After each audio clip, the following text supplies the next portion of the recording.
ভেরিফিকেশনের প্রক্রিয়া, এই প্রক্রিয়াটা দিয়ে যদি একটু বলে দেন, অনেকেই বুঝতে পারছেন না, ডিস্ট্রিক্ট ওয়াইজ হচ্ছে। ভেরিফিকেশনের কিছু বিষয় নেই, মানে যারা লক্ষ্মীর ভাণ্ডার পাচ্ছিলেন তাদের নামটাই ট্রান্সফার হয়ে যাবে অন্নপূর্ণা ভাণ্ডারে। আপনারা 1000 টাকা বা 1200 টাকা পাচ্ছিলেন বা 1500 টাকা লিস্ট 1 মাস আগে পেয়েছেন, আমাদের সরকারে আপনারা 3000 টাকা পাবেন। যারা যারা সিএ এর জন্য অ্যাপ্লাই করেছেন তারা পাবেন, কারণ আপনাদের অ্যাপ্লিকেশনের রাস্তায় রয়েছেন, প্রসেসে।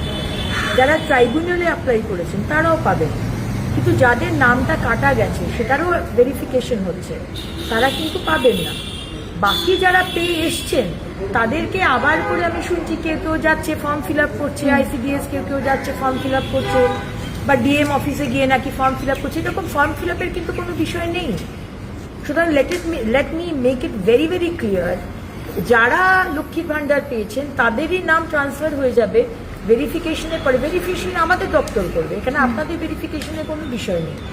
আর যারা ধরুন 15 বছরে পাননি, আরে বিজেপি করার জন্য আপনাকে দেওয়া হয়নি, বা আপনি খুবই গরিব কিন্তু তাও আপনাকে দেয়নি, তাদের আমরা শুরু করব। আমরা অলরেডি পোর্টাল খুলছি, এখনো কিন্তু পোর্টাল রেডি হয়নি।